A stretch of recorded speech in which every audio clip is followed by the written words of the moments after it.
약올림 끈적끈적 꿉꿉하게 찾아오는 불청객 누구겠습니까? 바로 습하고 더워지는 찜통 같은 날씨겠죠. 한여름의 낮에는 35도는 우스울 정도로 치솟고 70%에 육박하는 습도까지 더해지니 땀은 비오듯 주룩주룩, 숨은 턱까지 차오르고 이거 아주 공짜 한증막이 따로 없자네. 게다가 내리쬐는 자외선으로 인해 피부는 타들어갈 것 같은 느낌까지. 라떼는 말이야, 선풍기도 겨우 한 대 있던 시절에 한여름을 다 보냈어. 어딨어? 음살이야. 그렇게 덥다고 다들 에어컨 쐬러 들어가면 소는 누가 키울 거야? 소는 아무튼 더위를 피하고자 선풍기, 에어컨, 시원한 아이스크림은 한때뿐인 거고, 이 맹렬한 여름의 위세에 그대로 노출될 우리의 몸은 과연 어떻게 챙겨야 할까요? 그래서 준비했습니다. 약사님께서 여름에 자주 찾을 만한, 추천할 만한 건강기능식품을 알려준다고 하니 지금 시원하게 에어컨 틀고 이 영상을 같이 보자고요. 이 컨텐츠는 저의 개인적인 궁금함에 대한 약사님의 개인 소견으로 주관적인 해석은 여러분의 몫이며 논리적인 반박 시 여러분의 말이 맞습니다. 여러분을 약올리지 않겠습니다. 그렇다고 아무 말이나 하지 않겠습니다. 네, 약사와 함께 콕 집어낸 의학 건강기능식품 정보를 그대로 올려드리는 약올림픽 지금 시작하겠습니다. 야, 이렇게 무더운 여름인데 다시 왔습니다. 네, 이번에는 조금 달라요. 네, 좀 깔끔하고 쾌적하고 앰뷸런스 소리가 더 안 들리는 스튜디오를 이번에 찾아왔는데, 촬영 기준으로 어제까지도 비가 정말 무섭게 내렸었거든요. 이 여름 장마철이 되면 이 기온이 왔다 갔다 하기도 하고 음식도 잘 상하고 병이 거의 무슨 창궐하는 수준까지 가는 시기인데, 이 여름이 되면 여성분들은 다이어트에 신경 쓰느라고 더 굶으시고 더운데도 운동을 하시는데, 저는 그렇게 빙수와 아이스크림하고 후식을 어마어마하게 먹게 되거든요. 이게 뉴스를 보니까 제가 하고 있는 행동 패턴과 다르게 여성분들이 맞는 것 같아요. 다이어트를 돕는 기능성 제품 판매량이 엄청 눈에 띄게 늘어났다고 하더라고요. 이 여름이 되는, 그러니까 거의 5월 중순 이후부터 이제 여름이 끝나는 때까지 탄수화물이나 지방이 체내에 축적되는 걸로 좀 최소화시키고 체지방 소모를 돕는 다이어트 건강기능식품이 굉장히 선호해서 늘어난다고 들었고, 다이어트 이 건강기능식품을 그렇게 많이들 드시고 섭취를 하는데 왜 이렇게 유독 다이어트에 실패했다는 사례가 많은 건지 모르겠지만 그거에 대해서 좀 궁금해서 준비를 한 건데, 그렇다면 다이어트 건강기능식품에 함유된 주요 성분이나 특징이나 이런 것들을 좀 알 수 있을까요? 일단은 다이어트에 도움이 되는 성분들의 기능성은 이제 뭐 체지방 감소에 도움을 줄 수 있음이라고 하는 멘트가 가장 많이 쓰여 있는데요. 크게는 두 가지로 나뉘어요. 하나는 이제 지방 자체가 에너지로 많이 사용될 수 있게 하는 것을 돕는다거나, 여분의 이제 에너지가 지방으로 쌓이는 것을 막아주는 두 가지로 많이 나뉘는데요. 뭐 여러분들이 많이 아시고 가장 쉽게 구매하실 수 있는 거는 대표적인 게 뭐 녹차 추출물과 가르시니아 캄보지아 추출물이라고 하는 거예요. 역할을 하는 핵심 성분이 HCA라고 해서, 이거는 이제 우리나라 한국인에게 굉장히 잘 맞는 성분이라고 이야기를 하죠. 한국인의 대표적인 후식이 뭐죠? 뭐 말을 뭐 하겠습니다. 탄수화물에 위에 탄수화물이라고 뭐 맛있는 뭐 국수나 전골로 드시고 꼭 밥을 볶아 드시거든요. 그렇습니다. 한국인의 대표적인 게 아무래도 후식이 볶음밥이다 보니까 이 HCA의 역할이 여분의 탄수화물이 지방으로 저장되는 것을 막아주는데 거기에 이제 작용을 해요. 그래서 이것이 그 섭취하시는 분들이 굉장히 많죠. 이제 녹차 추출물이라고 하는 거는 이제 교감신경, 에너지 대사를 높여서 그 지방의 대사를 높여서 체지방 감소에 도움을 줄 수 있는 그런 식의 원료인데, 그 건강기능식품은 이제 두 가지로 원료가 나뉘거든요. 하나 이제 뭐 고시형 원료라고 하는 거고, 하나는 개별 인정 원료인데,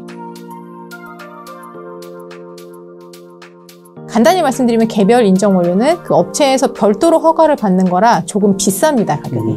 이제 고시형 원료는 허가 기준만 통과하면 다 사용할 수 있어서 가격이 상대적으로 저렴해요. 근데 이 가르시니아랑 녹차 추출물 둘 다 고시형 원료라 많이 사용이 되고 있는 원료 중에 하나이고요. 부작용, 이상 반응으로 이제 알려진 것들은 녹차 추출물 같은 경우는 원료의 특성상 원료 만들 때 줄이기는 하지만 카페인이 소량 들어갑니다.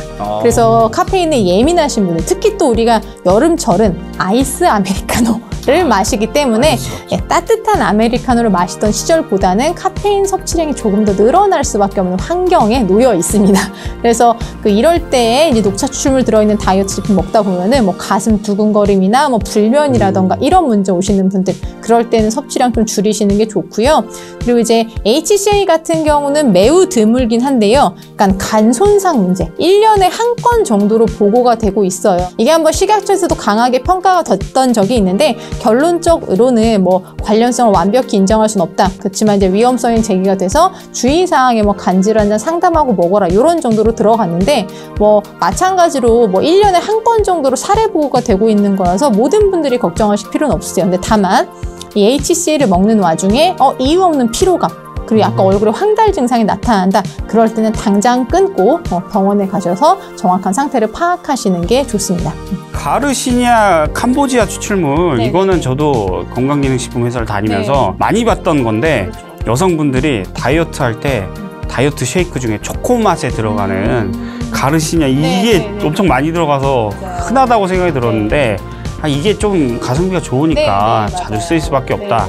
그런 말씀이시군요. 네. 근데 이 다이어트 건강기능식품 얘기를 해서 말씀드렸지만 사실은 이렇게 저처럼 포동포동하게 올라온 상태에서 먹을 거 다 먹고 빈둥빈둥하게 누워있고 운동을 하지 않으면 이런 성분의 건강기능식품도 아무 소용이 없다는 점 다시 한번 말씀드리고 싶습니다.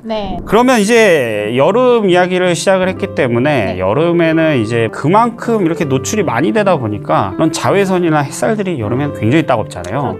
그런 부분이 노출이 될 수밖에 없는 계절인데 우리가 대비해야 될 것들은 어떤 것들이 좀 있을까요? 또 피부 관련에 좀 집중해서 말씀을 드리게 되면 선크림 바르는 거 당연히 제일 중요하고요. 근데 이제 여름철에 좀 피부 관련 고민이 생기시는 분들이 있을 것 같아요. 대표적으로 기미 주근깨, 그리고 주름이 늘어나는 거 두 가지일 것 같은데요. 일단은 기미 주근깨 때문에 여름에 너무 고민이 된다. 여름철만이라도 비타민C를 섭취하시는 것을 권해드리고 싶어요. 우리가 햇빛에 너무 많이 노출이 되면은 멜라닌 색소의 합성이 늘어날 수밖에 없어요. 이 멜라닌 색소는 우리 피부를 이제 보호하는 역할을 하거든요. 근데 이제 이 멜라닌 색소가 티로신이라고 하는 것을 기질로 해서 이제 티로시나제라는 효소에 의해서 멜라닌 색소가 합성이 되는데 비타민C가 이 효소의 작용을 좀 막아주는 역할을 합니다. 그래서 비타민C가 평소에 그냥 적절하게 잘 섭취했다 하시는 분들한테 문제가 없는데 너무 내가 평소에 비타민C 섭취가 부족했다라고 하시는 분들은 이 효소의 저해가 좀 잘 안 돼서 여름에 유독 더 심해지시는 경향이 있어요. 그런 부분에는 도움을 드릴 수 있을 것 같고, 그리고 이제 여름만 되면 너무 주름이 정말 눈에 깊어지는 게 드러난다 하시는 분들 같은 경우에는 콜라겐이나 히알루론산이나 아니면 다른 거 여러 가지 피부 건강 기능성 원료 받은 거 많거든요. 그런 거 섭취하시면 좋으세요. 이게 이제 아무래도 햇빛 노출이 심해지게 되면은 이제 피부, 우리 몸에서 산화적 스트레스가 증가할 수밖에 없고, 그 산화적 스트레스가 콜라겐의 분해를 늘리게 되고요. 콜라겐의 합성을 방해를 하게 돼요. 그러면서 이제 주름의 깊이 같은 게 더 깊어질 수가 있거든요. 햇빛 노출이 너무 많으신 분들이 여름철만 되면 유독 좀 그렇다 하시는 경우에는 여름만이라도 이 피부 건강 영양제를 챙겨 드시면은 탄력이나 어떤 주름 관리하는데 조금이나마 도움을 드릴 수 있을 것 같아요. 이 여름에 이 햇볕 자외선이 빨래만 말리는 게 아니라 그렇죠. 피부도 사람도 말립니다. 맞아요. 이렇게 자외선이 위험하고 관리가 필요한 부분인데 콜라겐이란 이런 부분도 사실은 그냥 하나의 작용으로만 생각을 했는데 비타민의 도움을 받기도 하고 이런 부분이기 때문에 굉장히 복합적으로 잘 준비를 해야겠다는 생각이 좀 드는 것 같고, 일단 이렇게 직접적으로 노출돼서 몸으로 체감이 되는 건 이제 따가운 햇살 때문에 피부가 손상되는 부분이었는데, 저는 그것도 문제지만 천연 무료 사우나, 습도가 엄청 올라가서 거의 뉴스를 보면 열대야나 열섬 현상이 이런 높은 습도 때문에 발생하는 부분이라고 생각이 드는데, 밖에 나가서 이 셔츠나 면티 하나 입고 5분만 돌아다녀도 땀이 흠뻑 젖어서 짤 수 있을 정도라고 하는데 PD님이나 저는 그나마 이제 에어컨이 있는 실내 환경에서 이제 근무를 하고 있지만 여름철에 이제 체력 가라앉는 거 있거든요. 그런 것들 좀 많이 그 개선되는데 도움 받으실 수가 있어요.